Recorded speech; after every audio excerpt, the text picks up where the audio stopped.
démarre, si vous voulez bien, avec la permission de nos rabbinim.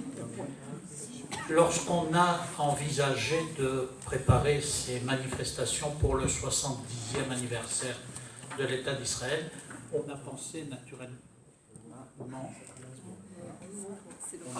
naturellement à plusieurs sortes de manifestations.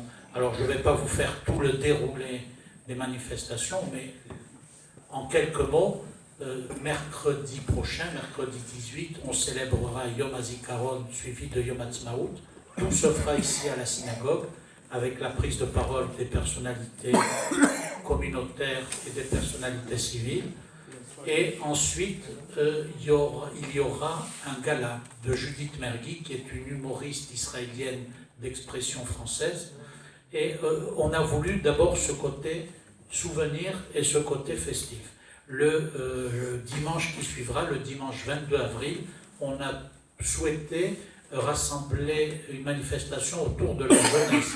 C'est la raison pour laquelle on a décidé de faire un grand barbecue au Gan Rashi. Alors on le fait au Gan Rashi d'abord parce que Rav Yosef a accepté notre demande tout à fait gentiment, et puis pour des raisons de sécurité, on a préféré naturellement que cela puisse se faire dans un endroit clos et que les services de sécurité puissent gérer de façon non problématique. Donc il y aura toute la journée de 11h30 jusqu'à 17h, il y aura des jeux, il y aura un barbecue, il y a toute une animation qui est prévue pour les enfants, et ça s'adressera, encore une fois, il y aura des petits cercles de parole avec Rav Matuzov.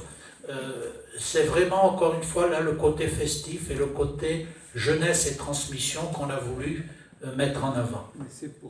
Et c'est naturellement, ça s'adresse à tout le monde, pas simplement voilà, à tous les jeunes, puisque chez nous, les jeunes vont jusqu'à 120 ans. Après, c'est plus problématique. Et donc, la dernière manifestation, dont on a bougé un petit peu la date, mais on n'était pas seul à décider, c'est de recevoir Bernard-Henri Lévy, lundi 23 avril. Alors, Bernard-Henri Lévy sort un bouquin ces jours-ci. Donc on va profiter de sa présence et on va surtout, encore une fois, là, c'est le côté plus réflexion. Donc voilà, on a essayé d'avoir de l'animation, de l'amusement, on a essayé de tout avoir. Et aujourd'hui, on a souhaité aussi, dans cette manifestation, pour célébrer Israël, c'est la première des manifestations, donc je vous remercie à tous d'être venus. Je vois qu'il y a des amis de la communauté et des amis hors notre communauté, mais ce sont nos amis sans aucun problème, donc merci encore une fois de participer à ce lancement de manifestation. On a voulu réfléchir avec nous, avec vous, avec nos rabbinim, sur à quoi en fin de compte l'État d'Israël était rattaché. Il faut se rappeler qu'il n'y a pas si longtemps, il y a longtemps de cela, on nous prêtait, certains nous prêtaient la volonté d'aller nous installer en Ouganda, en Argentine. Bon. C'est la seule fois où on nous a attribué des points de chute un petit peu partout. Et on se dit aussi qu'il n'y a pas si longtemps, l'Argentine et l'Ouganda c'était il y a très longtemps, il n'y a pas si longtemps que ça, des institutions de renom, même pas se poser la question, mais ont affirmé de façon très claire que le lien entre les Juifs et Jérusalem, c'était pas évident pour eux, c'était loin d'être évident. Donc on a demandé à notre rabbin, au rabbin de Toulouse et au Rav Yosef Matuzov de se pencher sur cette question, à savoir qu'est-ce qui dans la Bible était annonciateur, si c'est le cas, de la création de l'État d'Israël, de cet État qui était consacré aux Juifs. Je vais laisser la parole à nos rabbinim. Simplement, et je crois qu'on avait un texte commun là-dessus, lorsque, il y a 70 ans, la déclaration de l'État d'Israël a été prononcée, ils étaient une petite centaine à se retrouver avant de prononcer cette déclaration, le 14 mai 48 et la raison pour laquelle on le fait à partir de maintenant, c'était la date hébraïque.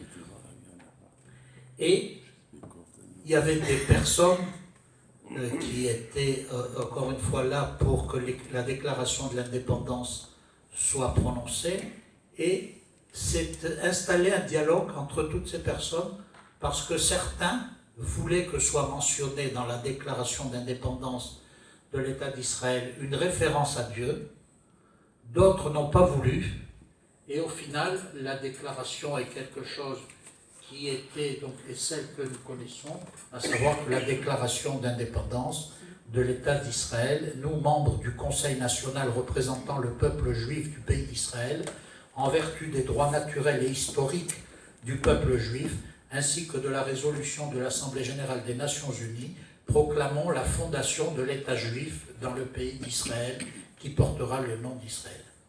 Alors, la question que nous allons poser à nos deux rabbinim, est-ce la réalisation d'une prophétie biblique ou pas? Je vous laisse la parole.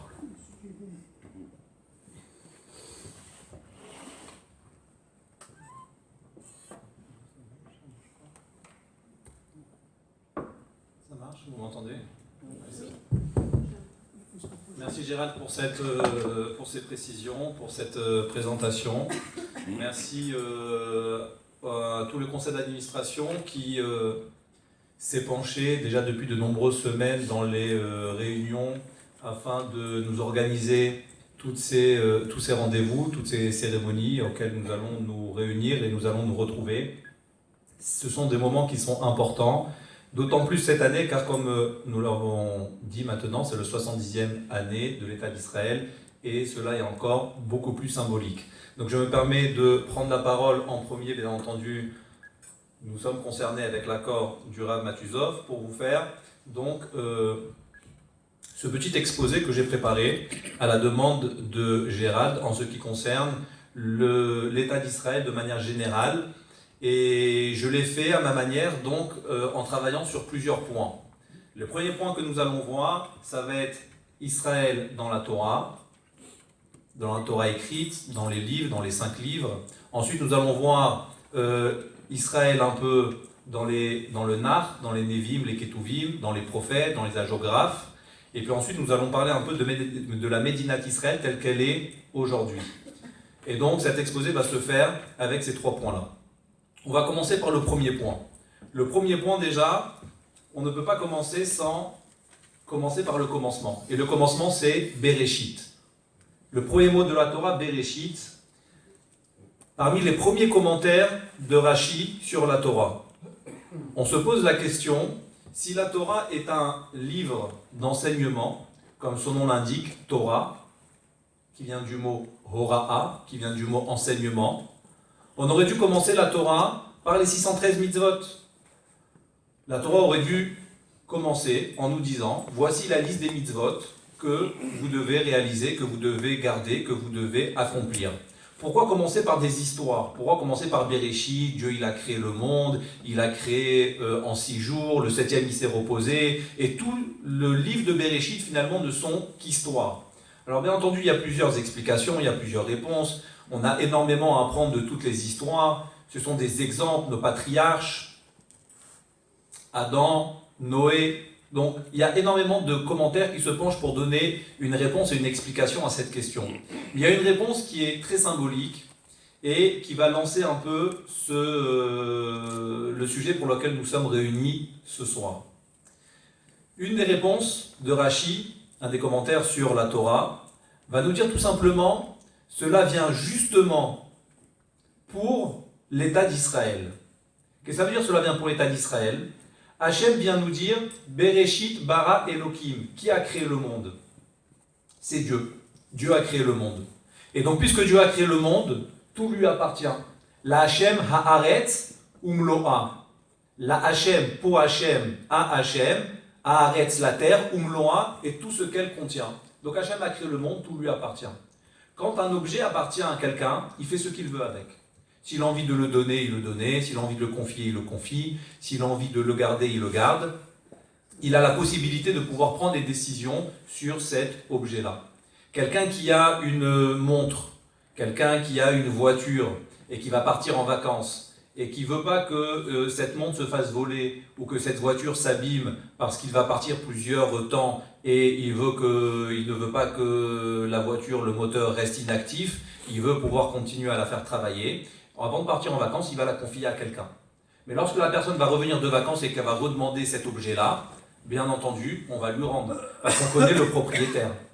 Si jamais la personne à qui nous avons confié cet objet se met tout d'un coup à dire « Non, mais j'ai envie de garder cette montre, elle est belle, elle me plaît. Non, mais j'ai envie de garder cette voiture, finalement, elle me va bien. » Alors, on va lui demander 1, 2, 3 fois gentiment. Et si jamais ça ne marche pas, on va aller devant les tribunaux et même voir d'autres actions, peut-être un peu plus dures, afin de pouvoir reprendre ce qui nous appartient.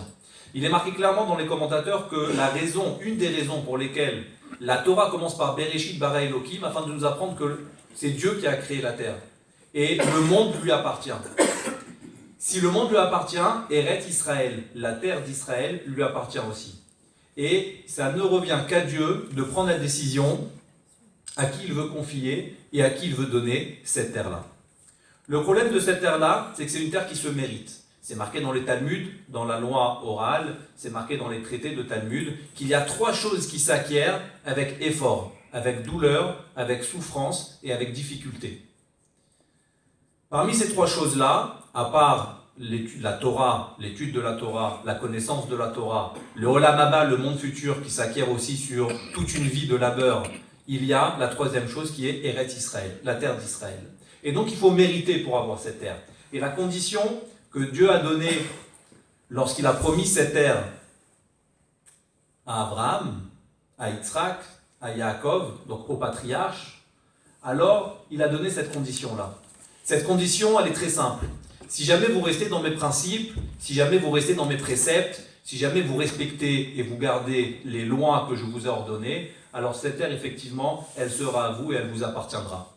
Parce que vous la mériterez de cette manière. Mais si jamais le comportement n'est pas adéquat à ce que j'espère, à ce qui est marqué dans la Torah, alors cette terre, elle est sainte. Pourquoi elle est sainte? Parce que Dieu a décidé de résider dans cette terre-là. Donc automatiquement, vous ne pourrez plus rester, et moi aussi je ne pourrai pas rester. C'est malheureusement la destruction des 2 temples. La destruction des 2 temples, c'est puisque Akadosh Baruch Hu est saint, alors il faut que notre comportement aussi soit saint.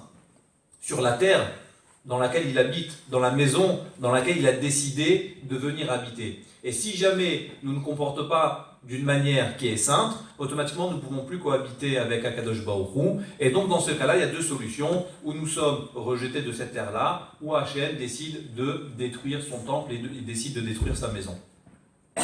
Alors, bien entendu, il y a ici un texte qui est extraordinaire, puisque c'est la raison, vous savez que dans la Torah, la terre s'appelle Eretz Kenaan, la terre de Kenaan, et il y a cette question qui se pose, pourquoi cette terre-là s'appelle Eretz Kenaan? Vous savez que avant qu'Abraham, Yitzhak et Yaakov puissent se rendre sur cette terre-là, ou tout simplement lorsque Yehoshua, Josué, va prendre la succession de Moïse afin de pouvoir faire rentrer les Bnei Israël qui ont attendu 40 ans dans le désert en Eretz Israël, il y avait 7 peuples qui habitaient sur cette terre-là. Les 7 peuples, vous les connaissez ou vous ne les connaissez pas, c'est le Hivi, le Hiti, le Émori, le Périzi, le Kénaani, etc. Donc il y avait 7 peuples avec des noms de peuples qui leur appartenaient. Sur ces 7 peuples-là, toute la terre d'Israël, qui était partagée par ces 7 peuples-là, a été décidée dans la Torah d'être appelée au nom d'un des peuples, qui s'appelle Kenaan. Il y avait un peuple parmi les 7 qui s'appelait le Kenaani. Et donc, on a appelé cette terre Eretz Kenaan, la terre de Kenaan. Qu'est-ce qu'il a fait le pauvre Émori qui habitait là-bas? Pourquoi on n'a pas appelé cette terre terre de Émori, Eretz Émori? Il y en avait un autre qui s'appelait le Girgashi. Pourquoi on ne l'a pas appelé Eretz Girgashi? Pourquoi seulement pour ce peuple-là, le nom a été donné en fonction de l'appellation de ce peuple-là? Alors nous allons voir qu'il y a dans la Torah un texte qui est très clair et qui nous dit la façon dont Israël doit se comporter la façon dont les Bnei Israël doivent se comporter lorsqu'ils vont arriver en Eretz Israël. Il y a un verset, et c'est dans la Torah écrite, qui nous dit Kitikrav el ir leilachem alea, lorsque tu t'approcheras d'une ville, lorsque tu t'approcheras de ton pays, lorsque tu t'approcheras d'Eretz Israël, afin de pouvoir t'approprier cette terre que je t'ai promise, que j'ai promise à tes ancêtres, que j'ai promise donc au Béné Israël, au peuple juif, et qui doit vous appartenir, que j'ai certes confié à d'autres peuples en attendant, mais lorsque vous allez venir pour vous réapproprier cette terre-là, la première chose que vous devez faire, c'est quoi? Je vous lis et je vous le traduis, parce que c'est la traduction et le texte littéral. Vekarata elea le shalom. Vekarata elea le shalom, qui veut dire clairement, et tu appelleras ce peuple-là, sur cette ville-là et sur cette terre-là, les shalom pour faire la paix. Et ça, c'est dans la traduction, je vous le lis. Lorsque tu t'approcheras d'une ville pour la combattre, tu lanceras vers elle, tout d'abord, un appel pour la paix. Et d'ici, il y a beaucoup d'écrits qui ont été versés, beaucoup d'encre par les commentateurs, dont le Ramban. Le Ramban qui étaye son point de vue en rappelant que Moïse a proposé la paix à Sichon, par exemple, au roi amoréen, et que Josué lui-même, lorsqu'il a approché d'Eretz Israël, a envoyé des propositions de paix aux Cananéens. Donc nous voyons déjà deux choses claires. C'est que nous comprenons que Dieu a donné cette terre-là et a décidé de la donner parce que le monde lui appartient au peuple d'Israël, au peuple juif. Il a promis aux patriarches. Pour des raisons que nous connaissons et que nous venons d'évoquer, le peuple juif n'a pas mérité tout de suite d'avoir cette terre-là. Je ne vais pas rentrer parce que j'ai peu de temps et on peut parler, on a beaucoup de choses à dire en si peu de temps et sur l'histoire et sur comment ça a débuté avec la faute de Adam Arishon. Adam lui-même devait vivre sur cette terre-là éternellement, il a fait la faute, puisqu'il a fait la faute, il a été rejeté de cette terre-là. Le fait que Abraham, Yitzhak et Yaakov viennent pour se réapproprier cette terre, c'est une façon aussi de pardonner la faute de Adam, le fait de galérer, le fait de travailler, le fait de souffrir pour pouvoir nous reprendre cette terre-là, c'est aussi une façon d'expier la faute de Adam qu'il a fait alors qu'il n'avait pas à la faire. Mais lorsque l'on va revenir, et qu'il y a des peuples maintenant qui ont habité pendant cette période, pendant ce temps-là, nous avons, et Hachem nous demande une chose qui est très importante, c'est la première chose que nous devons faire. La première chose que nous devons faire, c'est dire « Coucou, c'est nous, bonjour, nous revenons, c'est notre terre, nous allons y habiter, mais nous voulons vivre en paix avec vous. » Je vous l'ai lu dans le texte, dans la Torah écrite, qui est la traduction littérale. On doit leur demander de faire la paix. On ne vous expulse pas, on ne vous rejette pas. On demande juste une condition. On impose une condition. C'est quoi cette condition? C'est marqué dans les commentaires. Vous n'avez plus le droit de vivre en tant que peuple. Ça veut dire qu'il n'y aura plus 7 ou 8 peuples. Il n'y aura qu'un peuple. Ce sera le peuple d'Israël. Vous aurez le droit de vivre sur cette terre-là en tant qu'individu, mais pas en tant que peuple. Quelle est l'indifférence? Un peuple, il a des lois. Et ces lois-là ne sont pas toujours en adéquation avec les lois du peuple d'Israël. Donc si le Kénaani il a ses lois, si le Hémori il a ses lois, si le peuple d'Israël il a ses lois, ça ne peut pas faire en sorte de cohabiter ensemble. C'est quoi les lois? Les lois qui ont été demandées, c'est très simple, c'est de respecter les 7 lois noachides. C'est ce qui a été demandé lorsque Josué s'est approché d'Eretz Israël, d'Israël et de Jérusalem. Il a demandé tout simplement ça. Nous voulons la paix avec vous. Nous voulons que vous puissiez continuer à habiter. On ne vous expulse pas. Seulement, nous revenons sur notre terre et donc nous fixons des lois. Nos lois, c'est les 7 lois noachides. On ne va pas vous demander 613 mitzvot, ça ne vous regarde pas. Mais 7 lois noachides. Pas d'adultère, pas d'idolâtrie, pas de meurtre, pas de vol, etc. Voilà. Si vous êtes capable de vivre avec ces lois-là, on vivra en paix avec vous. Bien entendu, une fois que cet appel, et c'est marqué clairement dans les textes que Josué a fait cet appel au peuple afin de leur demander la paix, et que ces peuples ont dit « Nous ne voulons pas vivre comme vous, nous voulons vivre et continuer à vivre comme nous avons l'habitude de le faire, avec l'adultère, avec l'idolâtrie, avec... » Dans ces cas-là, alors effectivement, puisqu'il n'y a pas la possibilité de pouvoir reprendre avec nos conditions ce qui nous appartient, et après avoir prévenu, alors le peuple d'Israël avait la possibilité et le droit de pouvoir rentrer en guerre. Donc ça, c'est déjà le premier point, et c'est un point qui est très important, parce que lorsqu'on entend qu'on est revenu, qu'on a expulsé, qu'on a rejeté, qu'on a tué, etc., c'est faux. On a demandé au début à faire en sorte de pouvoir vivre en paix avec ces peuples qui étaient là, seulement avec certaines conditions. Par contre, les peuples n'ont pas accepté, et c'est ce qui a précipité par la suite la guerre. La question de ce soir, elle est simple, c'est de savoir est-ce que, maintenant que l'on a expliqué que cette terre, on a une attache qui est particulière avec cette terre-là, on a une attache qui est surnaturelle avec cette terre-là, on a une attache qui déjà date depuis la création du monde, alors, et de savoir est-ce que tout ce qui se passe en Israël aujourd'hui, ça fait partie du retour? Est-ce que ça fait partie des prophéties? Et est-ce que tout simplement c'est la question, est-ce que la Torah, est-ce que la Bible, à travers la Torah, les Névim, les Ketuvim, les prophètes, les hagiographes, avait prévu ce retour-là en Eretz Israël? Alors moi je vais approfondir un peu plus la question et je ne vais pas demander est-ce que cela est vrai, parce que tout le monde sait que cela est vrai. C'est marqué dans la Torah. Et tous ceux qui ont la foi, tous ceux qui ont la Emouna, j'ai pris ici quelques textes que j'ai écrits dans lesquels les prophètes nous disent Veshav Elokecha,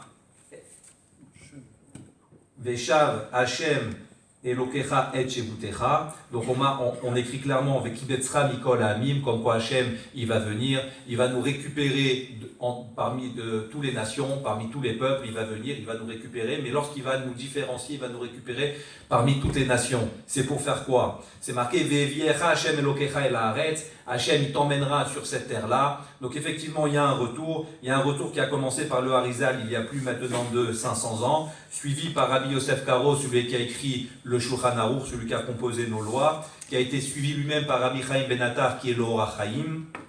Il y a eu des retours, donc parmi lesquels la date que nous connaissons tous, 1948, donc pour la première fois depuis 1900 ans, enfin nous sommes de retour sur notre terre après la destruction du deuxième temple. Et puis après les bénédictions continuent, les prophéties continuent, ou Berar Perib Bitnecha Ofri Admatecha, comme quoi la terre sera prospère. Et c'est exactement ce que nous voyons.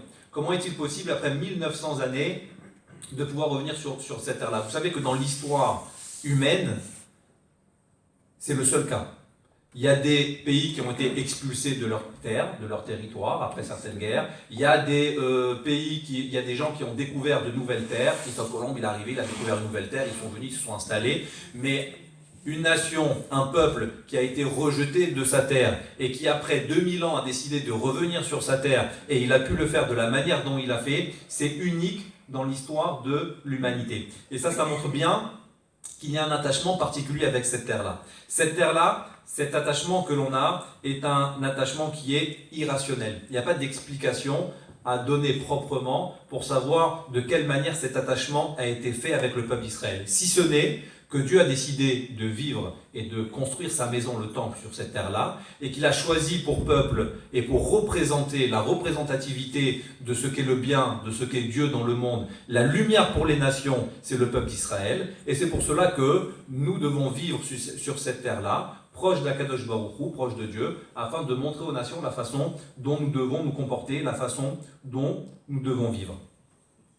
Bien entendu, lorsque l'on parle d'Eretz Israël, on parle des dates qui sont importantes pour nous, Yom HaZikaron, Yom Ha'atzmaut, Yom Yerushalayim.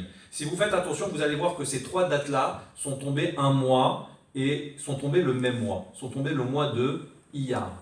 Or, vous savez qu'il n'y a rien de hasard dans la Torah, il n'y a pas de hasard, tout est fait, tout est calculé, et ce ne sont même pas les personnes qui ont décidé des dates. Vous savez les dates, comment elles se sont passées, le mandat britannique se terminait, il fallait réfléchir qui est-ce qui allait prendre la succession donc, de ce mandat britannique. Ça aurait pu arriver au mois de Tammuz, au mois de Elul, ça aurait pu arriver en plein mois de décembre ou en plein mois d'août.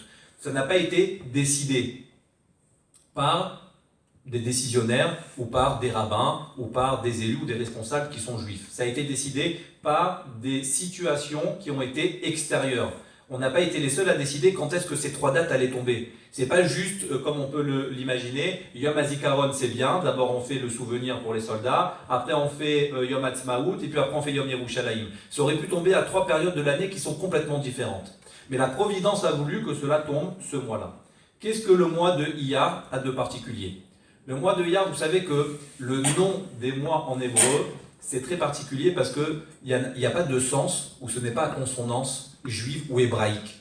Ce sont des associations et des assemblements de lettres qui ont été faits, qui ont été créés en fonction des lumières et en fonction de ce que ces moments et ces mois peuvent représenter kabbalistiquement en fonction des lettres que ces mois représentent ou tout simplement en fonction des valeurs numériques que ces mois représentent. Par exemple, le mois de Iyar, le mois de Tammuz, il n'y a pas de consonance hébraïque dans ces mois-là. Par contre, si on cherche que veut dire le mois de Iyar, on va voir que le mois de Iyar, d'après certains, ce sont les anagrammes de Ani, Hashem, Rof, Eka, Ani, Iyar, Aleph, je suis, il y a le Dieu avec le Yud, et avec le Resh qui termine, Rofecha, qui te guérit, d'accord, qui guérit les malades, ou qui fait en sorte que tu ne tombes pas malade. Ça, c'est la force d'Akadosh Baruch Hu. Un médecin, il guérit quelqu'un qui est malade. Hachem, il fait en sorte de protéger la personne pour ne pas qu'elle tombe malade.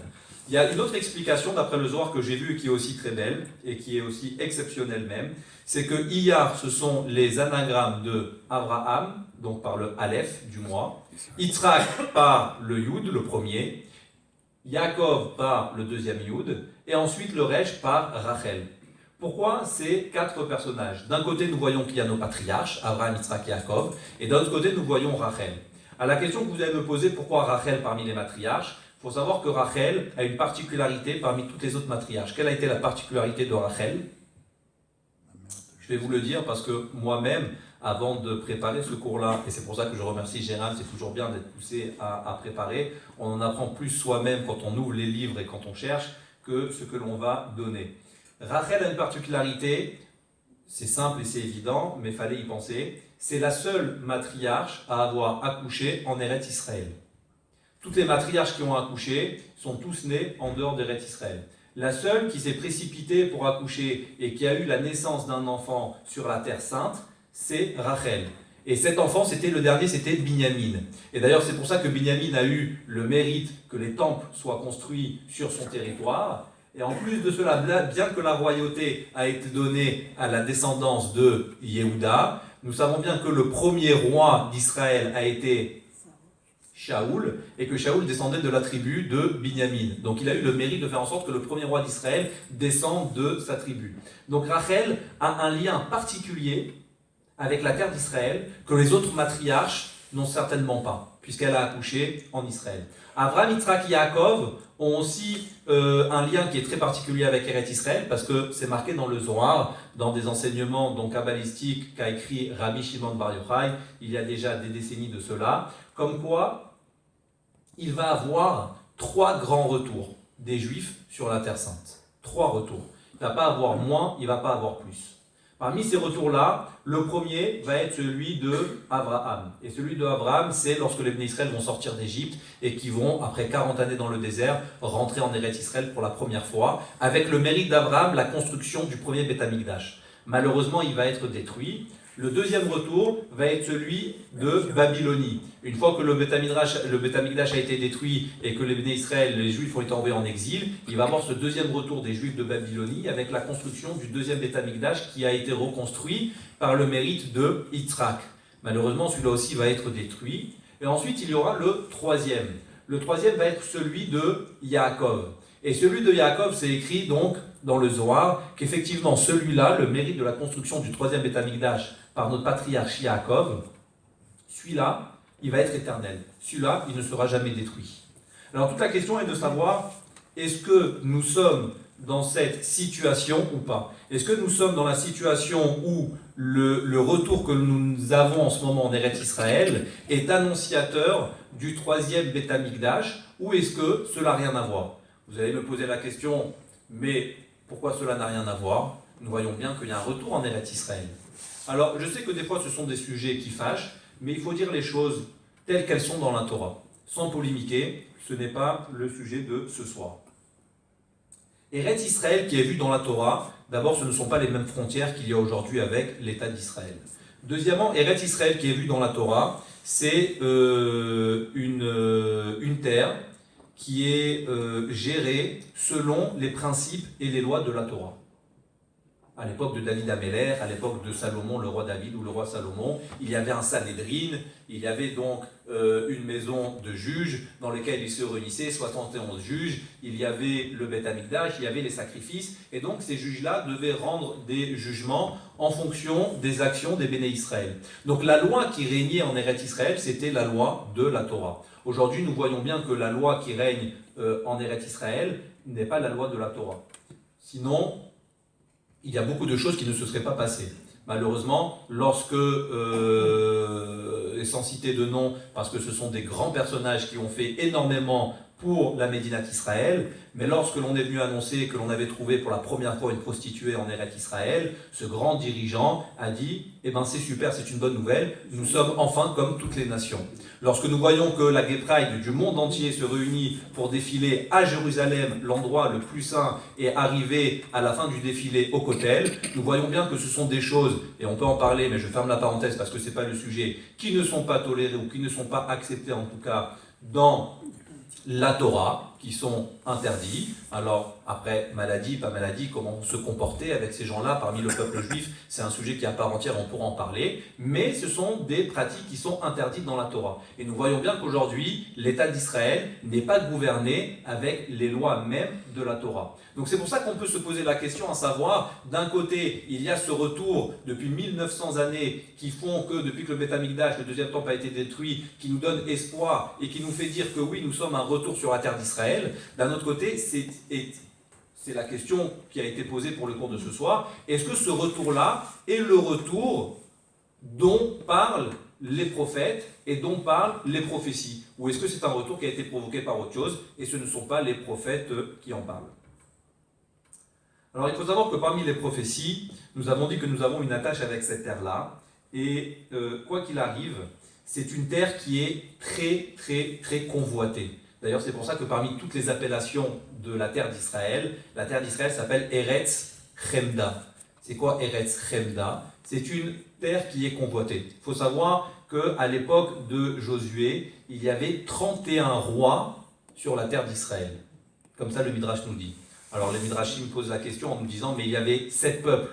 Si chaque peuple a un roi, pourquoi il y a 31 rois? Il aurait dû avoir 7 rois. Non, parce que tous les rois avait un petit royaume, avait un petit palais en Israël. Un roi qui n'avait pas de palais sur la terre d'Israël n'était pas un roi qui était apprécié ou qui était honoré ou qui était respecté. Donc tous les rois de l'époque avaient un petit royaume et un petit palais en Eretz Israël. Il fallait avoir un palais là-bas, comme aujourd'hui un juif veut avoir une maison première ou secondaire en Eretz Israël. C'est une terre qui est convoitée parce que c'est la terre qui a été conquise le plus de fois. D'accord, ça a été conquis par les Perses, par les Turcs, par les Byzantins, par les Grecs, par les Romains, par les Babyloniens. Ça a été sans arrêt, ça a été conquis. Mais on voit que cette terre a un reflet particulier pour le peuple d'Israël. Beaucoup de gens ont essayé de rester sur cette terre-là. Ça n'a jamais marché. Il n'y a que lorsque les Béné Israël, il n'y a que lorsque les Juifs se rapprochent de cette terre-là, que cette terre livre ses plus beaux secrets. Cette terre se livre au Béné Israël et elle donne tout ce qu'elle possède. Je vous donne un exemple. Vous avez tous suivi l'histoire et connu le Gush Katif. Le Gush Katif, qui est une terre complètement aride, je ne sais même pas si on peut appeler ça une terre aride parce que ce n'est que du sable, dans lequel il y a des communautés arabes qui ont vécu là-bas de nombreuses années avant que les Juifs reviennent. Ils n'ont jamais réussi à faire pousser quoi que ce soit. Lorsqu'il y a eu le retour et que les Juifs sont arrêtés sur cette terre-là, Gush Katif, sur du sable, ils ont fait pendant des années pousser toutes choses merveilleuses.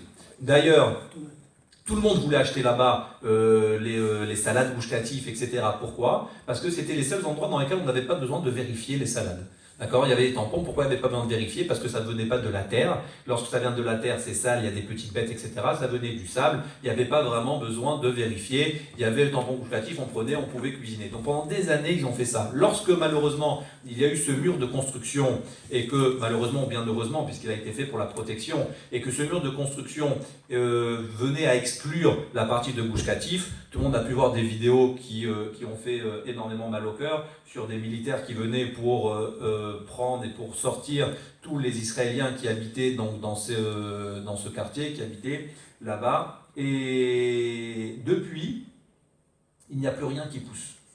Il n'y a plus rien qui pousse là-bas et vous pouvez aller voir et ça a été vérifié. Il y a dans les journaux qui ont été sortis une appellation dont les communautés arabes ont appelé les Juifs qui ont habité là-bas. J'ai noté ici, ils l'ont appelé les Juifs de la pluie. Comment est-il possible que les Juifs arrivent, ils font pousser des choses là-bas, et ils partent, il n'y a plus rien. Et nous on était avant, il n'y a plus, et maintenant on est, il n'y a plus. La terre d'Eretz Israël, c'est une terre qui se livre et qui se sent bien avec le peuple d'Israël. Lorsque le peuple d'Israël est sur cette terre-là. Dans les livres, elle est comparée à une fiancée qui ne se livre qu'à son mari. à une mariée qui ne se donne qu'à son mari, qui n'a deux yeux, qui est fidèle et qui n'a deux yeux que pour son mari, et qui ne veut pas regarder d'autres maris, d'autres hommes ou d'autres personnes. Et ça, c'est la particularité, c'est le lien que l'on a avec le peuple d'Israël. Cela fait partie des prophéties. Donc bien entendu que dans les prophéties, le fait d'avoir ce retour en Eretz Israël, il est clair que cela fait partie des prophéties que les prophètes ont prophétisées. Seulement, il faut savoir que la prophétie n'est pas terminée. La prophétie n'est pas terminée, pourquoi ? Parce que vous savez qu'il y a deux étapes, comme il est marqué dans le Zohar, à la délivrance finale du peuple d'Israël. La première étape, c'est le Mashiach ben Yosef. Mashiach ben Yosef, c'est le Mashiach qui va arriver. Et d'après le Zohar, écoutez bien, il est écrit que le Mashiach ben Yosef, il va venir et il va faire en sorte de faire revenir le peuple d'Israël sur sa terre-là, mais que la reconstruction du peuple juif ne se fera alors essentiellement que matériellement, politiquement, socialement et nationalement. Ça veut dire que la première reconstruction du peuple juif doit passer par ces étapes. Une reconstruction d'abord qui est matérielle, une reconstruction qui est politique, une reconstruction qui est sociale, une reconstruction qui est nationale. Sans parler pour l'instant de Torah et de religion. Il faut que ce soit acté et il faut que le travail se fasse d'abord par cette étape-là. Ça, c'est tout le travail du Mashiach ben Yosef. C'est ce que le Mashiach ben Yosef, il va venir et c'est ce qu'il va faire. Mais c'est pour cela que, malheureusement, il y a encore beaucoup trop de gens en Israël qui sont loin de la pratique religieuse telle que la Torah le demande, ou tout simplement qui sont encore laïcs. Mais il ne faut pas baisser les bras, il ne faut pas désespérer. Parce que c'est écrit que dans un deuxième temps, et dans une deuxième partie de la délivrance, il y a le Mashiach ben David qui va arriver. Et le rôle du Mashiach ben David sera lequel ? Quel est le rôle du Mashiach ben David ? Le rôle du Mashiach ben David sera de venir d'insuffler la Neshama dans ce corps-là. Et c'est exactement la dernière prophétie que Yéhézkiel a eue. Yéhézkiel a eu une prophétie que j'ai trouvée dans le texte et que j'ai noté ici. Yéhézkiel a une prophétie où il voit d'abord un corps. Mais il voit un corps qui est mort. Et il voit la reconstitution du corps. Et puis ensuite, une fois que le corps a été reconstitué entièrement, mais toujours inanimé, il a vu un souffle de vie qui est venu et qui a animé ce corps-là. Il y a eu d'abord la reconstitution du corps et ensuite seulement le souffle de vie qui est venu pour animer ce corps-là. Le corps, c'est tout ce qui est matériel. La neshama, qui vient donner vie au corps, c'est tout ce qui est spirituel. Nous ne pouvons pas toucher la neshama. La neshama, c'est l'âme, c'est quelque chose qui est spirituel. C'est exactement la prophétie que Yéhézkiel a eue. Cela veut dire que la reconstitution du peuple juif va d'abord commencer par le côté matériel. Et ce côté-là, c'est tout le côté qui est fait.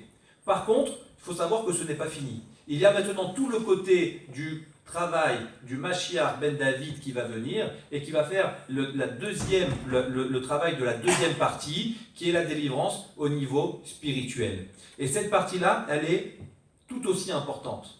Mais l'un a besoin de l'autre. On ne peut pas avoir une reconstitution spirituelle si d'abord nous n'avons pas une reconstitution du corps matériel, social, politique qui est forte. Mais d'un autre côté, si on n'a que cette reconstitution sans la deuxième partie, la reconstitution politique ne sert aussi à rien. C'est pour ça que dans le débat entre en Israël les ultra-orthodoxes et les laïcs, à savoir est-ce que la Médinat Israël est reconnue ou pas, j'ai envie de dire que les deux ont tort ou que les deux ont raison. Ça dépend dans quel sens on voit ça. Pourquoi ? Parce que entre ceux qui disent que au niveau de la Médinat Israël, on n'a rien besoin de plus, on a tout, c'est faux. Il faut savoir que Yom Ha'atzmaut, comme nos rabbanim le disent, ce n'est que le début de la délivrance. Il y en a qui ont fait de Yom Ha'atzmaut la délivrance, c'est la délivrance finale. Yom Ha'atzmaut n'est pas la délivrance finale. Yom Ha'atzmaut est un jour où nous sommes venus proclamer donc la souveraineté de l'État d'Israël, mais ce n'est que le début, ce n'est que le commencement du travail.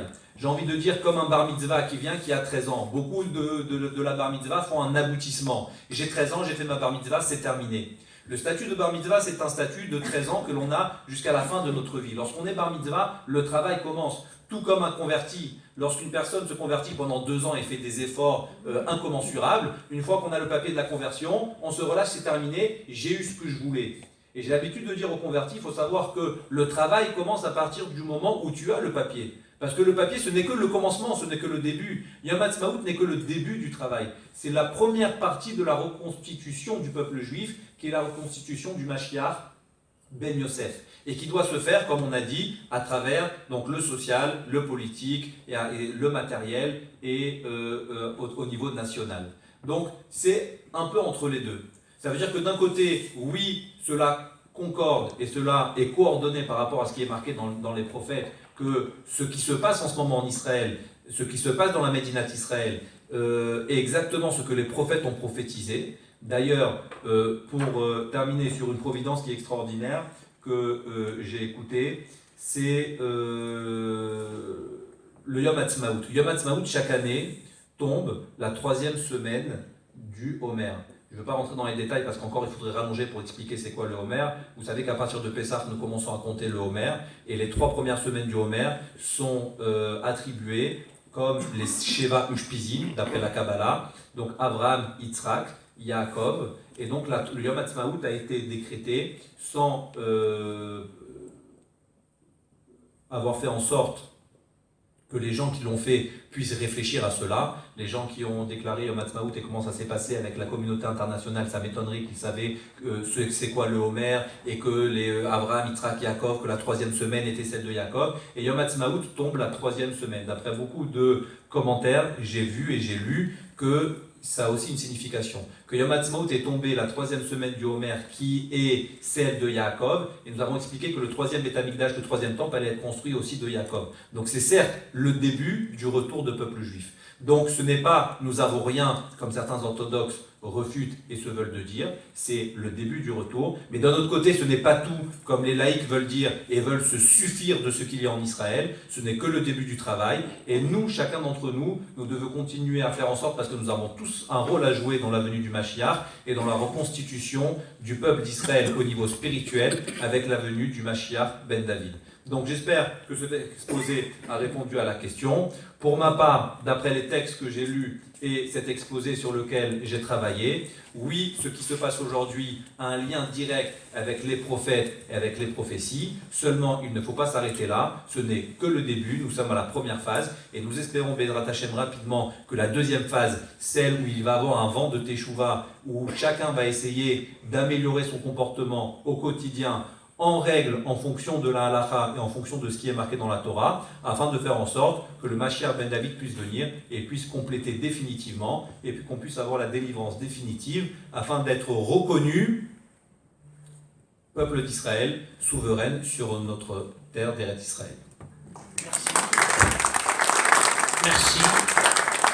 Merci, Rav. Alors, je ne sais pas avec 2 rabbins si on aura 3 avis différents, mais on peut déjà demander à Rav Yosef Matuzov son analyse.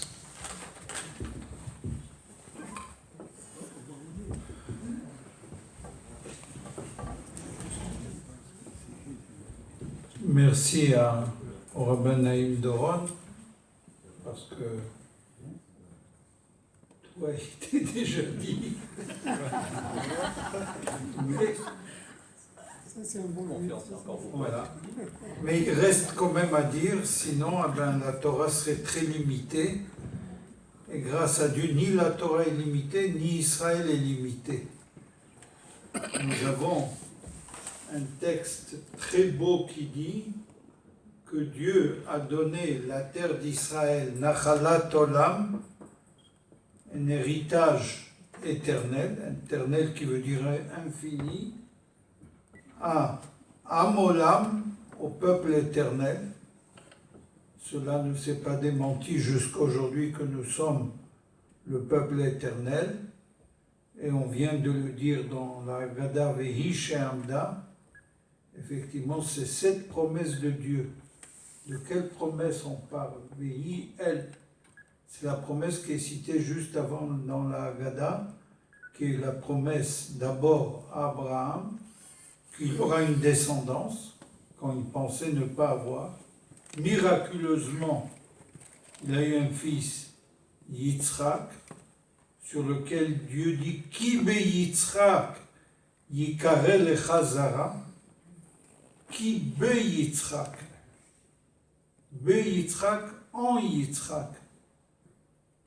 Ça veut dire pas entièrement ta descendance. Et Dieu a mis à côté de Yitzhak un petit Ishmaël aussi. Il est là. Et il existe. Est-ce que c'est vraiment le descendant ou pas? Ça peut se discuter, mais il y a celui qui est à côté de Yitzhak et qui conteste Yitzhak. Mais le verset dit « Qui be Yitzhak ?» Ce Yitzhak, même s'il est partiel, même s'il y a autre chose à côté de lui, Yikarel et Chazara, ça sera ta descendance. Effectivement, Yitzhak avait un avantage énorme que, effectivement, le Zohar cite, et beaucoup de textes, ce qu'on appelait celui qui était Ola Temima, il a été sacrifié, ligoté en tout cas, et il était disposé autant lui que son père à être uni avec Dieu, même en sacrifice, qui a donné cette capacité au peuple d'Israël. Et ce Yitzhak n'a jamais quitté Israël, la terre de Canaan. La promesse que Dieu a dit qu'il y aura, et j'y reviendrai sur cette promesse, qu'on appelle le Brit Ben Abtarim, Vehi She'amda, ce serment, cet engagement que Dieu a dit à Abraham, et c'est elle qui tient, nous met debout, Omed, la Voteinu Velanu, à tous nos ancêtres et à nous, que même s'il y a qui veulent nous atteindre, les Chaloteinu anéantir, et Israël est au centre, Akadosh Baruch Hu Matzileinu Miyadam. Mais Dieu protège. On pourrait s'interroger, Israël, oui, prophétie, pas prophétie. Mais c'est un miracle. Indéniablement un miracle. L'existence d'Israël est un miracle. La guerre de 6 jours, le rabbin a cité tous les événements de Iyar, avec effectivement Yom Yerushalayim, la reconquête de Yerushalayim qui était toujours le centre de toutes nos prières, de toute notre existence. Les Shana Abba Yerushalayim, quel juif à quel moment, pendant 2000 ans d'exil, ou avant, n'avait pas Yerushalayim comme effectivement objectif, comme centre. On nous l'a reproché, le premier d'eux, pas le premier, un des éminents, c'est De Gaulle, qui a cité effectivement cette citation. À quel moment il a cité? Au moment où il a retourné sa veste, parce que les Juifs a eu un grand miracle, la guerre des 6 jours.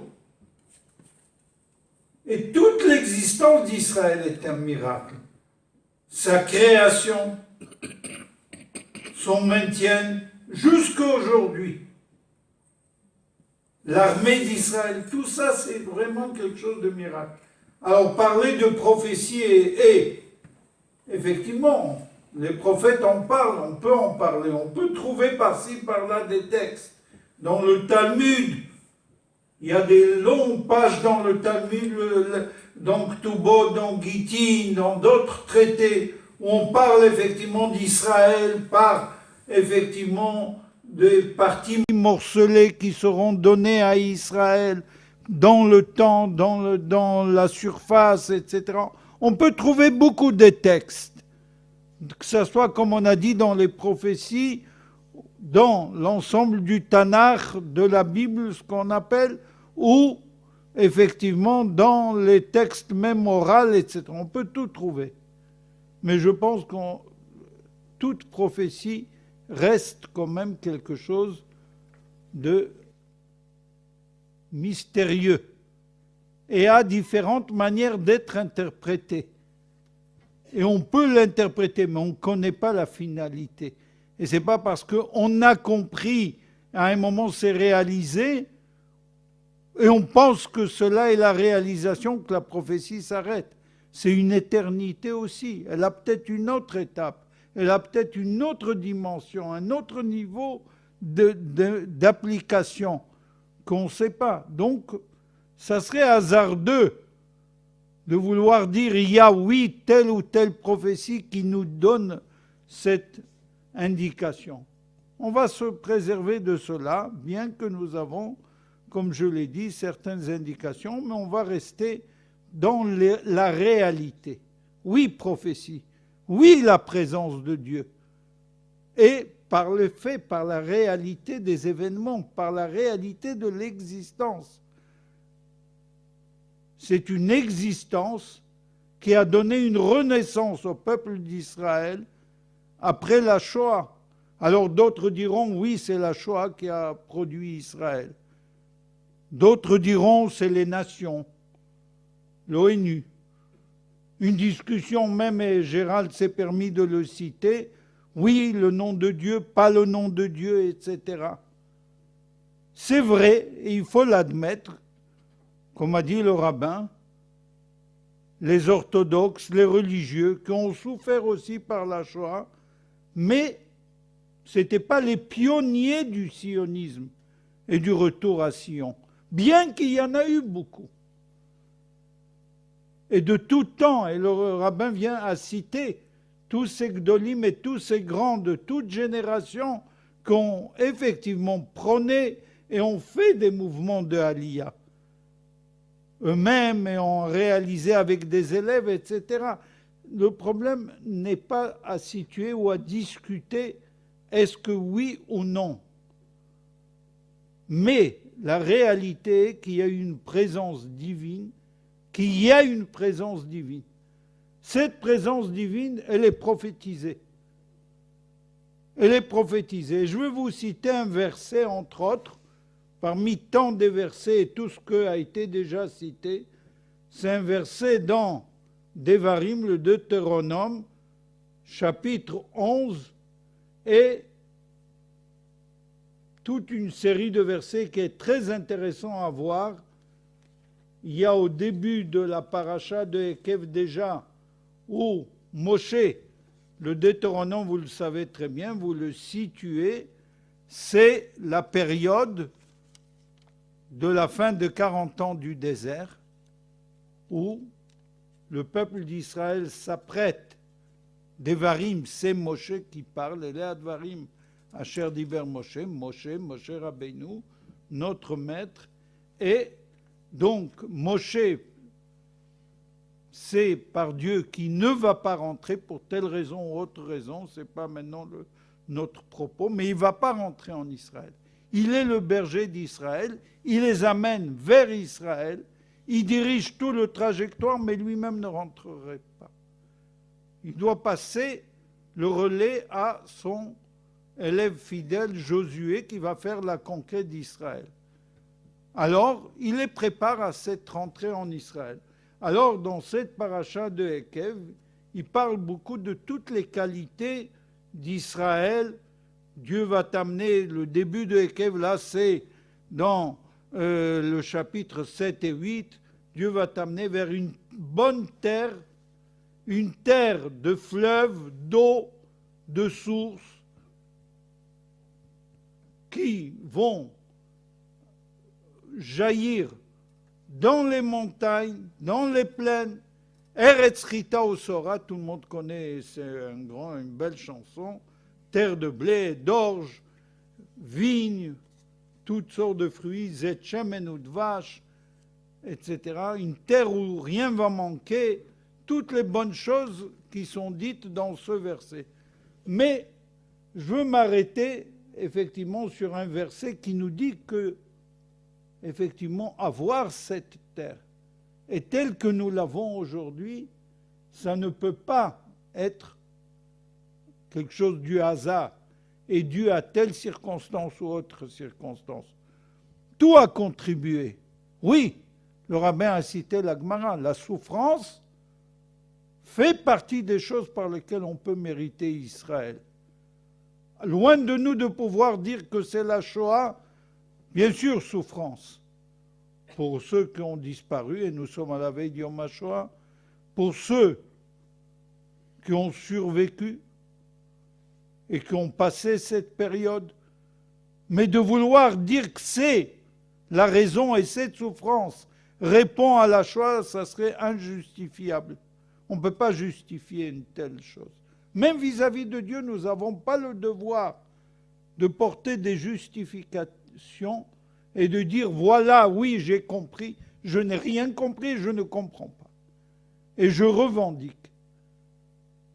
La revendication fait partie de notre existence. 2000 ans, on revendique le retour à Tzion.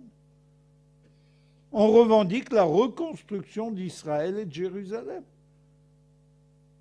Et on continue à la revendiquer dans d'autres formes, parce qu'aujourd'hui, vous prenez un avion et vous y allez, on y va, on fait une aliyah sans problème, et on habite confortablement. Pour d'autres, on fuit l'antisémitisme. Pour d'autres, on veut s'assurer de ne pas être assimilé, etc.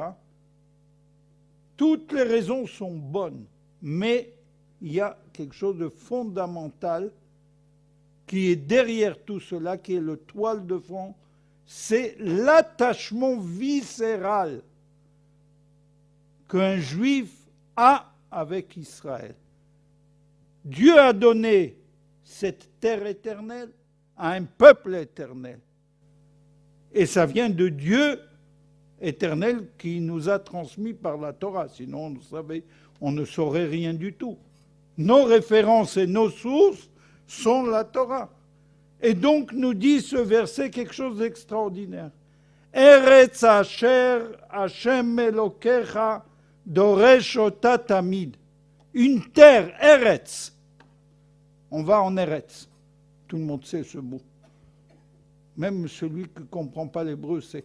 Eretz. C'est vrai qu'il y a Médinat Israël, mais ça reste le nom commun. Eretz. Où tu vas? Eretz. Eretz, c'est là le mot. Et la Torah nous dit cette terre. Elle ne parle pas forcément de la terre laquelle nous sommes aujourd'hui, la France ou autre pays. Elle parle d'une terre qui s'appelle Eretz, Asher Hashem Elokecha, que l'Éternel, ton Dieu, Doresh Ota Tamid. Doresh. La recherche est en quête de cette terre. Tamid, constamment. Constant, c'est quelque chose de constant. Que Dieu recherche cette terre. Il est en quête de cette terre. Et en quoi ça s'exprime? Ene Hashem Elokecha ba. Ene, les yeux. Dieu n'a pas d'œil. Dieu n'a pas des yeux. Mais, on connaît toutes les expressions qu'il y a dans la Torah, c'est des anthropomorphismes, c'est pour interpréter l'importance. Dieu est en quête de cette terre, alors il la regarde. Mais c'est un regard de bienveillance, c'est un regard d'amour, c'est un regard de surveillance. Et ce regard de Dieu, ces yeux de Dieu, sont bas dans cette terre, Mereshit Hashana v'Acharit Shana. Dès le début de l'année jusqu'à la fin de l'année. Le Talmud commente ce dernier passage, mais je vais faire l'économie, le temps est limité. Mais en tout cas, quand on a un verset comme ça, c'est un verset qui nous dit que le regard de Dieu est sur cette terre. Bien sûr, ça nous engage. Bien sûr, ça rassure. Mais en même temps, cela doit nous enlever de la tête une idée que peut-être il n'y a pas Dieu dans un événement. Alors tous les événements, la providence divine, elle est partout. La providence divine, tout événement. Le Baal Shem Tov a même dit qu'une feuille d'arbre qui tombe et qui s'envole de tel endroit à tel endroit a une raison et c'est une providence divine. Ne parlons pas de ce qui se passe avec les humains. Ne parlons pas de ce qui se passe encore plus avec le peuple de Dieu, le peuple d'Israël. Mais, encore plus Israël, quand on dit qu'il y a une attention particulière qui est portée. Et d'ailleurs, Rachi nous dit quelque chose d'extraordinaire. Il pose tout de suite la question. Dieu regarde Israël, et Dieu est à la recherche et en quête d'Israël. Il recherche toutes les terres. Toutes les terres sont c'est le regard de Dieu. Effectivement, il y a une providence divine partout. Tout est Dieu. La Shem Haaretz Umloa. Dieu remplit toute la terre. Alors, est-ce qu'on peut dire il est là plus, il est là moins? C'est quantifié comment? C'est quoi cette histoire? Alors Rashi répond, Ela kvayachol, eno doresh elaota. Si on peut dire, c'est là aussi un anthropomorphisme. Il ne recherche et il est en quête que de cette terre. Et alors il n'y a que là en Israël, et ailleurs Dieu n'est pas. D'ailleurs, le Talmud va très loin. Un passage dans Ktubot qui peut nous frémir. Que Kol Hadar B'chutz La'aretz, celui qui habite en dehors d'Israël, c'est comme s'il était un idolâtre. Et c'est fondé sur ce verset. Dieu est là-bas, alors qu'est-ce que tu fais là? En même temps, ces passages du Talmud, à un moment où Babylone était florissant, avec beaucoup de Torah, etc., dit comme il est interdit de quitter Israël pour aller en Chutz La'aretz, en dehors d'Israël, il serait interdit de quitter Babel pour aller en Israël. C'est certains avis, parce qu'il y avait la Torah. Tout cela se discute. Les discussions d'aujourd'hui ne sont pas nouveaux. On peut retrouver dans le Talmud et dans tous nos textes et dans le Maïmonide qui a lui traité ces problèmes-là, entre autres, dans le Mishneh Torah. On peut trouver tout cela, toutes ces formes de discussion. Mais Rashi nous dit, non, Dieu est partout. Mais il est partout, alors il dit quelque chose d'extraordinaire. Al-yedé otad risha shedorsha doresh et kol haratzot ima. Par ces regards et par cette quête que Dieu a envers Israël, ça traverse et c'est le canal pour toutes les autres terres. Oui, Dieu est partout, mais ça passe par Israël. Ça passe par Jérusalem, ça passe par le temple, bien qu'il est détruit. Il y a des choix que Dieu a faits. Il a fait qu'il y ait ce monde, bien que Dieu n'a pas besoin de nous ni de ce monde. Il a créé l'univers, nous l'avons dit, Bereshit. Et dans cette création de l'univers, il y a dès le départ déjà l'objectif, effectivement, d'Israël, de Réchit, Israël, terre Israël, peuple d'Israël, la Torah d'Israël. Il a créé tout cela dès le départ. Mais, donc il y a cet objectif que Dieu a placé, et il a tout créé. Et il a commencé par mettre, effectivement, quelques jours, Adam, effectivement, dans ce Gan Eden, cette terre promise, mais après, effectivement, l'homme doit aussi mériter. C'est un mérite. Ce n'est pas quelque chose qui s'acquiert facilement. Ça s'acquiert par, comme on a dit, des guerres. Ça peut être des souffrances, des guerres. Et les guerres, ça peut être un combat intérieur aussi. Et le combat intérieur, c'est de ne jamais oublier Israël. Ou selon une expression chassidique, tant que tu n'es pas en Israël, essaye de faire ce qui serait ce qui est une promesse du futur et des temps messianiques, qu'Israël va s'étendre sur toutes les terres. Effectivement, il y aura le retour en Israël. Mais Atida Eretz Israël, dit la Gemara, shetit pachet bechol haratzot. Cette grandeur d'Israël, cette particularité, ce joyau, va devenir quelque chose avec les temps messianiques qui se répandra Bechol ha'aratzot. Alors commençons-nous à faire cela un peu. Et faire quoi? Que le regard de Dieu, on lui donne un regard de retour. Là où nous sommes, avec toujours dirigé vers Israël, mais à travers Israël se répand effectivement vers toutes les terres. Ce que nous faisons dans nos prières. On parle tout le temps de ces promesses d'Israël, de ces Vezacharti, on répète les versets et on demande à Dieu de se rappeler, d'évoquer l'alliance qu'il a fait avec Yaakov, avec Yitzhak, parce qu'à chacun, il a répété. À chacun, à Yaakov, à Yitzhak et à Abraham. Le rabbin avait cité, effectivement, et je compléterai quelque chose, Yar, Abraham, Yitzhak, Yaakov et Rachel. Et il a cité Rachel justement parce qu'elle a accouché en Israël et c'est Binyamin où il y a eu le temple. Mais j'ajouterai que Rachel est aussi celle qui n'a pas été enterrée avec les 3 patriarches. Et pourquoi Rachel n'a pas été enterrée avec les 3 patriarches? Avec son mari, c'est Léa et pas Rachel. Et le texte le dit clairement, parce que Rachel, elle est à l'entrée de Jérusalem. Et elle attend le retour. Veshavu vanim ligvulam. Rachel pleure. Elle pleure parce qu'elle attend. Elle demande, elle sollicite le retour de ses enfants. Veshavu vanim ligvulam. Que les enfants reviennent.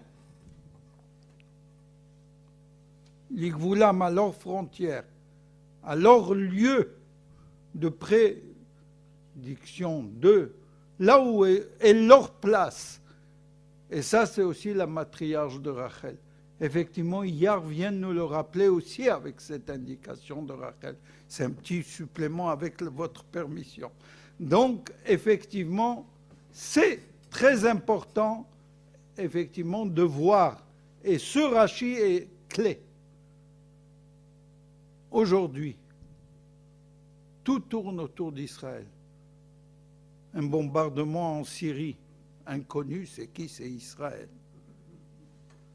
Ou, comme on a toujours dit, un petit pays qui n'a même pas la place où écrire les 5 mots, les 5 lettres d'Israël, mais dans les journaux, il doit être tous les jours. Il doit figurer en tête et toujours, et c'est le problème du monde entier. Le monde entier doit se préoccuper de cela. Tout passe par là. C'est dans le cas, malheureusement, pas des bonnes choses, mais dans les bonnes choses aussi. Dans les bonnes choses aussi. Et les bonnes choses, c'est tout ce qui a fleuri en Israël. Le rabbin a cité Gush Katif, l'agriculture. Mais aujourd'hui, le high-tech, la technologie, c'est un des pays, la science, dans tous les domaines, médical, tous les domaines. Et ne parlons pas de quelque chose d'extraordinaire, qui est la Torah. Il n'y a jamais eu, depuis que le peuple est en diaspora, autant d'Ishivot, autant de Torah. On pourrait dire c'est pas encore religieux et à Tel Aviv on peut discuter des bus Shabbat ou pas Shabbat et je ne sais.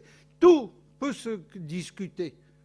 Ou comme j'ai eu à dire la semaine dernière, oui, parce qu'il est religieux, mais il représente 25% de la population, il n'a pas le droit de revendiquer ce qui lui touche. La démocratie veut que lui aussi il a le droit à la parole.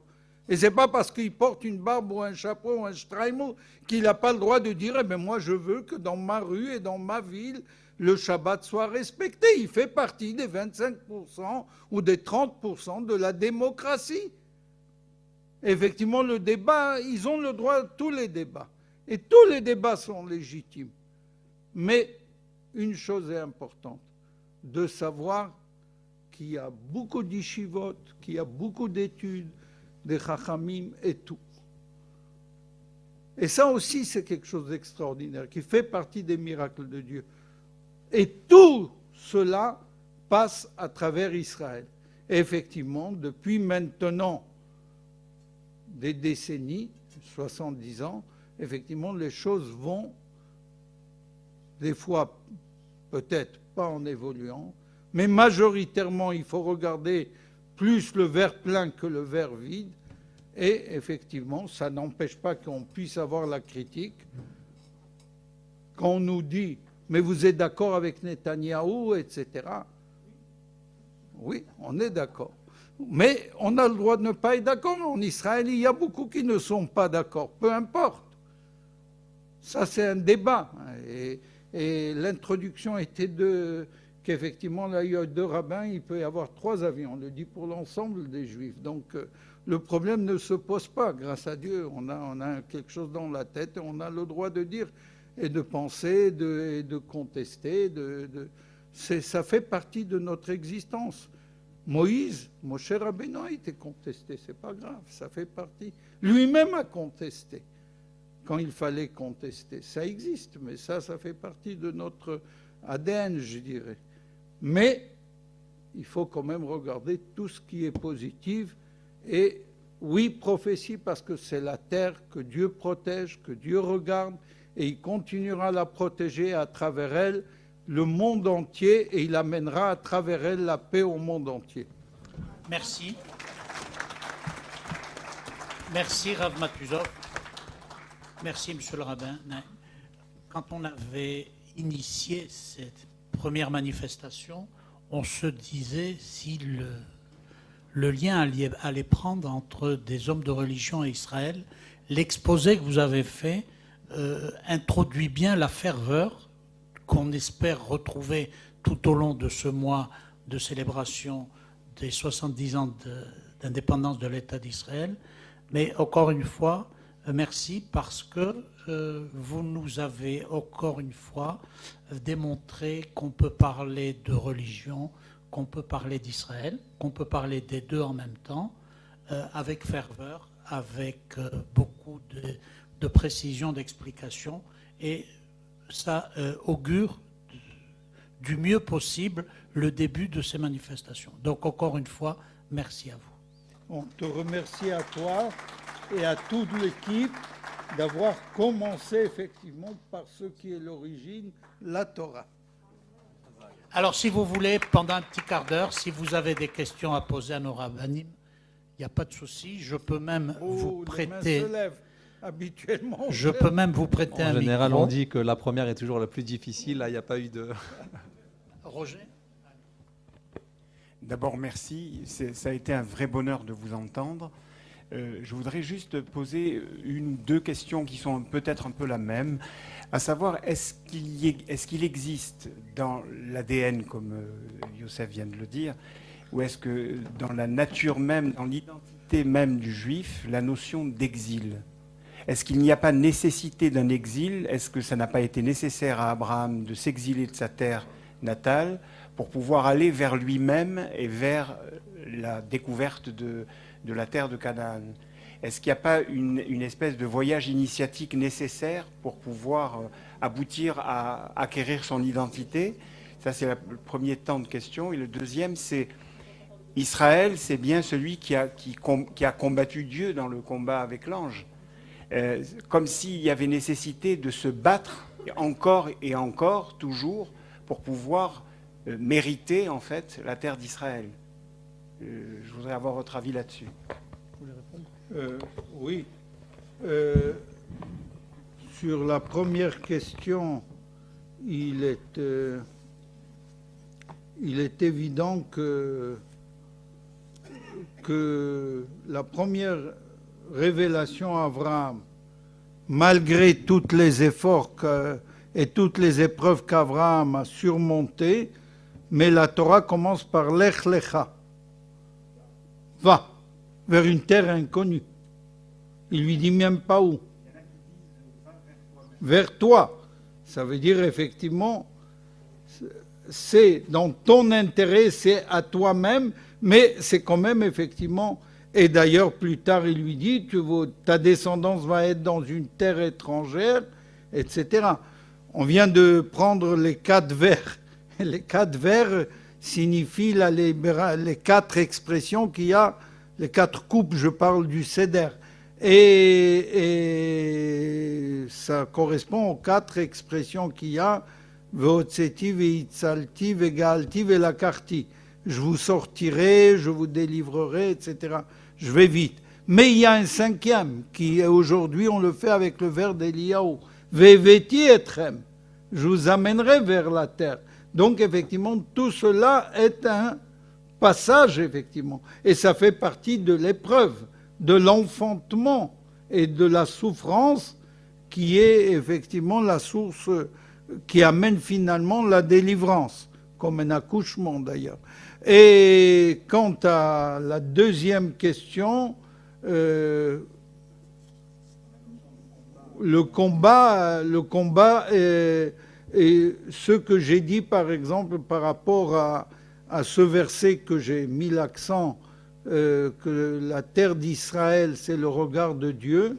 Il y a un autre midrash, moi j'ai cité Rashi parce que c'est le premier commentaire, mais comme tout, il y a une diversité de plusieurs commentaires. Et il y a un autre commentaire qui dit « Toutes les terres ont des anges qui les protègent et qui discutent. Israël n'a pas d'ange, c'est Dieu lui-même. » Et c'est en cela, c'est le Zohar qui le dit.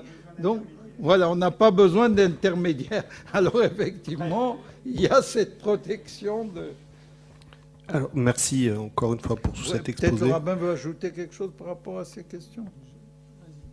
On passe à la prochaine. Que chacun... Non, juste, on n'a pas parlé de la langue hébraïque qui est renée complètement, qui était une langue, entre guillemets, morte il y a peu plus d'une centaine d'années et qui est complètement... enfin, je ne sais pas si dans l'histoire d'Israël, il y a eu une époque où il y a eu autant de juifs qui ont parlé hébreu dans le monde. Comme tu l'as dit, avec autant de personnes qui sont dans des yeshivot, qui étudient la Torah, est-ce que ça aussi, c'est pas un signe? Et un autre signe économique, concernant l'économie, c'est que la première monnaie, c'était la lire, et Israël était en difficulté économique jusqu'au moment où il y a eu le shekel qui a remplacé la lire, et le shekel qui est une monnaie qui était utilisée notamment au Beth Amikdash.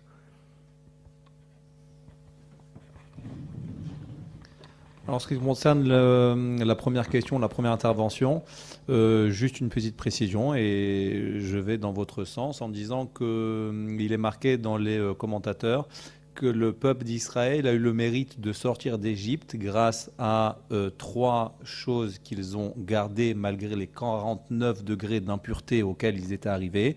Et une de ces 3 choses, à part leur prénom, à part leur habit, leur façon de s'habiller, c'était aussi leur langage.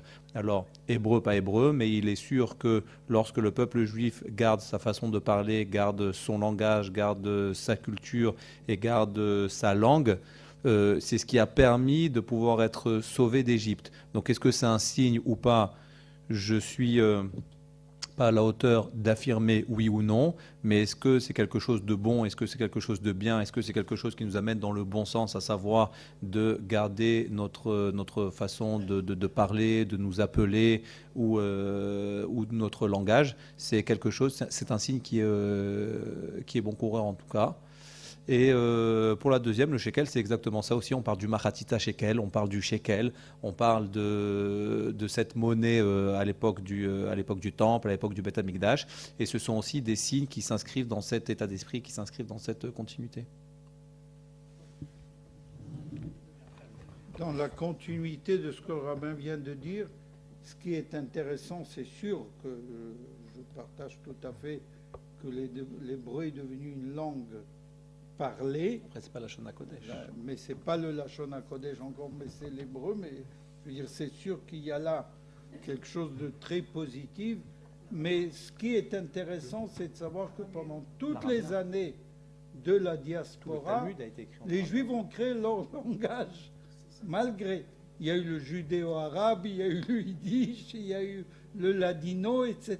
Ça veut dire on a assimilé la langue dans laquelle de l'environnement, mais on a donné un sens particulier qui était surtout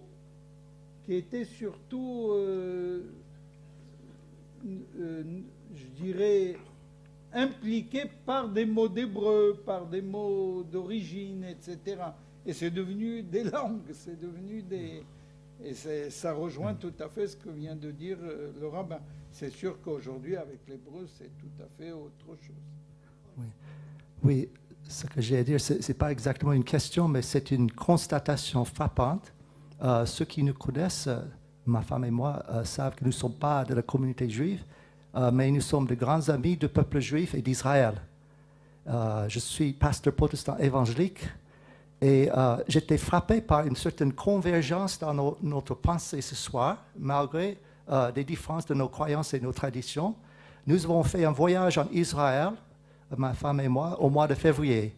Lors de mon retour, j'ai prêché un message dans notre église sans avoir aucune idée de ce que vous alliez dire ce soir, et surtout quelque chose que le rabbin Doron Naïm a dit, c'est quelque chose qui m'a beaucoup frappé. J'ai prêché un message dans notre église, non pas sur le Nouveau Testament, mais sur le Tanakh, Ézéchiel chapitre 37, la célèbre vision des ossements secs. J'ai dit dans notre église que l'existence d'Israël, aujourd'hui, c'est un miracle, c'est voulu par Dieu, c'est un accomplissement de prophétie. Et pour les détracteurs qui disent, mais si c'est vraiment le cas, comment est-ce que ça peut être le cas alors qu'Israël ne suit pas les directions de leur Dieu? J'ai dit, ça se fait en 2 étapes. La première étape, c'est symbolisé par la chair qui revient sur les ossements secs, mais il n'y a pas encore l'esprit qui les anime. J'ai dit, c'est en 2 étapes. Première étape, c'est politique, physique. Deuxième étape, c'est spirituel. D'abord, Dieu appelle son peuple à leur Eretz, leur terre promise, et ensuite, il les appelle à lui-même. Donc, j'ai trouvé sans avoir aucune idée de ce que vous allez dire, j'étais frappé par ça. Albert? Vous pouvez donc venir prêcher à la synagogue. Non, je voudrais simplement ajouter que pour moi, il y a 3 choses essentielles. D'abord la Torah. Et on voit avec quelle ferveur tous les Juifs à la synagogue viennent embrasser la Torah quand on la sort de l'Arche Sainte. Deuxièmement, il faut mentionner Théodore Herzl, parce qu'il a réagi en étant témoin de l'affaire Dreyfus, qu'il fallait absolument que le peuple juif retrouve une terre. Et troisièmement, Fred m'a précédé, c'est l'unité du peuple juif, grâce à sa langue, retrouvée. Et bon, peut-être qu'elle a été un peu mélangée aux langues des pays qu'on a traversés pendant 19 siècles. Mais le renouveau de la langue, qui était une langue morte, et également le fait qu'on cherche à transformer les noms provenant des pays étrangers traversés en nom hébraïque. Tout ça, ça fait une unité. Une ou 2 questions encore? Vous avez entièrement raison et je suis sûr que le Rav Mathusa se joint à moi pour s'inscrire dans votre état d'esprit. Il est évident qu'en 25-30 minutes de conférence qui nous a été accordée, il n'était pas possible de pouvoir aborder tous les sujets. L'histoire d'Eretz Israël est encore très longue. Le nombre de versets que l'on peut citer, le nombre de choses qu'il faut comme l'unité ou comme les versets de la Torah qui en parlent sont vraiment très nombreux. J'espère que nous aurons l'occasion d'organiser d'autres conférences pour compléter tout ça. C'est une question qui ne fâche pas, mais qui m'obsède. C'est de voir quelle est votre position concernant les Natoré Karta qui sont en Israël. Quelle est la position que vous, religieux, j'allais dire classiques, pouvez avoir d'eux? Est-ce qu'ils sont les précurseurs de ceux qui disent on n'est pas encore là, Israël n'existe pas. Voilà.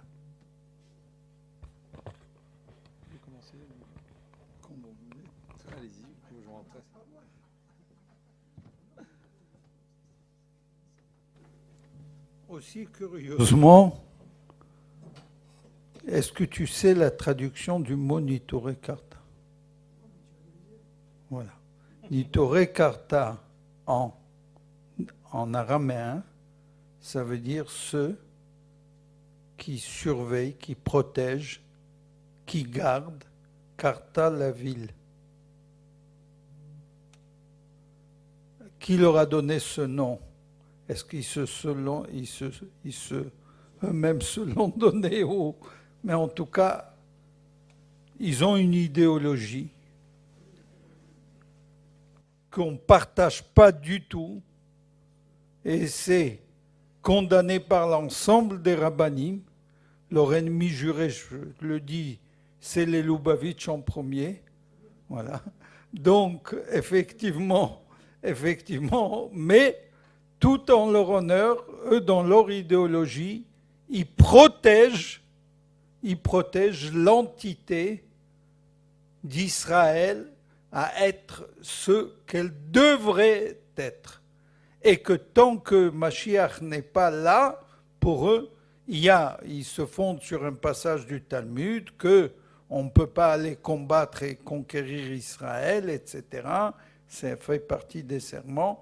Et donc, ils ont toute une idéologie que je ne partage pas, qu'on peut opposer. On ne partage pas, on peut y opposer à tous leurs arguments, mais je t'explique qu'ils ont quand même leur fondement. Maintenant, ce qui est le plus grave encore, c'est que tu peux avoir une pensée, mais le Chilul Hashem, la profanation de Dieu, d'aller se présenter avec les Palestiniens, avec Dieudonné, avec tous nos ennemis jurés, aller se présenter avec eux et faire ça d'une manière très médiatique, et que les médias, bien sûr, sont là, c'est leur friandise, c'est évident que ça, c'est encore plus condamnable et même très grave dans nos textes sur Chilul Hashem. Voilà. Alors, une dernière question, parce qu'après, il va y avoir un petit pot, si vous voulez discuter avec nos rabbinim, il n'y a pas de souci. Oui, je suis un petit peu surpris que la Shoah et Israël, enfin que le rapport entre la Shoah et Israël ait été passé aussi rapidement. Dans deux parachiotes, Berukotai et Kitavo, on a la description, pratiquement mot pour mot, de ce qui s'est passé pendant la Shoah. Si donc on considère que Israël est une des conséquences heureuses de la Shoah, pensez-vous que ces deux parachiotes notamment peuvent être considérés comme une prophétie? Autrement dit, la Shoah, comme vous avez démontré qu'Israël était prévu dans la Torah, est-ce que la Shoah était prévue également? Alors je ne veux pas alourdir non plus le débat, mais les phrases, les versets de ces deux parachiotes font froid dans le dos et ressemblent à s'y méprendre à ce qui s'est passé pendant la guerre. Le Rav Matuzov et moi-même connaissons certainement les versets auxquels vous faites allusion. Je voudrais vous corriger d'abord sur un point. C'est vrai que la Shoah, c'est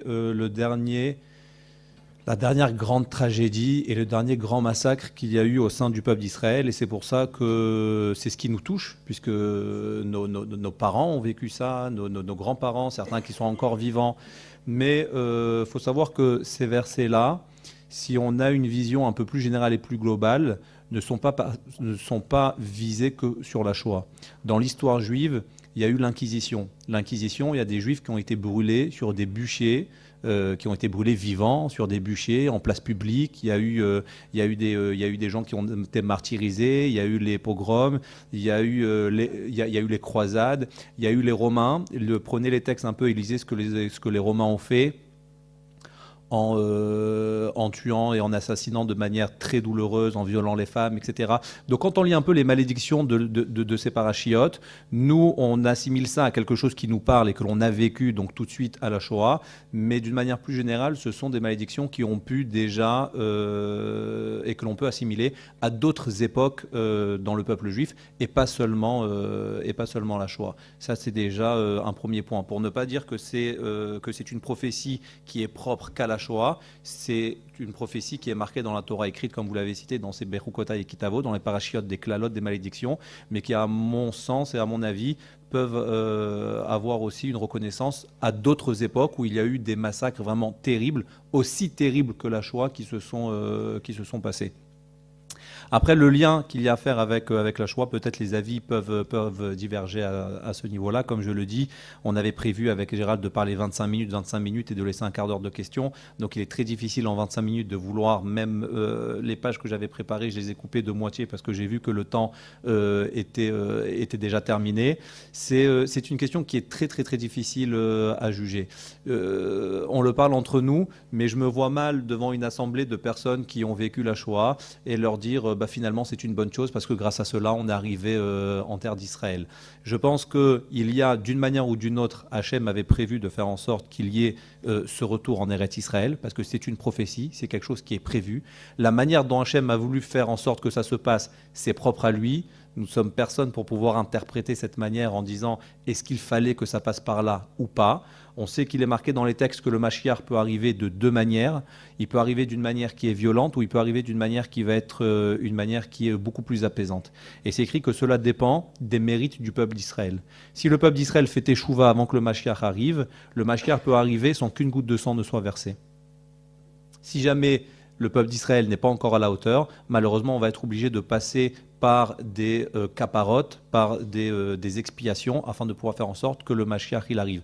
Donc moi je pense que comme c'est marqué dans les livres, tout est entre nos mains, et on ne doit pas juger ou interpréter les choses. Je pense qu'il faut faire ce qui est dans notre capacité et entre nos mains pour faire en sorte que ça se passe selon la première manière, d'une manière apaisante et d'une manière sans qu'il y ait aucun problème.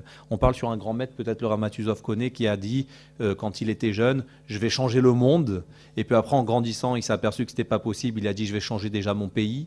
En continuant à grandir, il a vu que ce n'était pas possible, il a dit je vais essayer de changer ma ville. Il a continué à grandir, à prendre un peu d'expérience. Il a dit, je vais essayer de changer les gens de ma communauté, de ma famille. Et à la fin de sa vie, il a dit, si toute une vie, j'arrive déjà à me changer moi-même et à faire ce qu'il faut, alors c'est déjà bien. Toute une vie, au lieu de réfléchir à ce qui se passe chez les autres ou ce que l'on peut faire à l'extérieur, je pense que chacun doit se retourner vers ce qu'il est capable de faire afin que lui soit un maillon, comme c'est marqué, du peuple juif, afin de pouvoir être le maillon d'une chaîne qui va pouvoir amener la délivrance finale. Merci. Merci à vous tous. On remercie encore une fois nos rabbinim.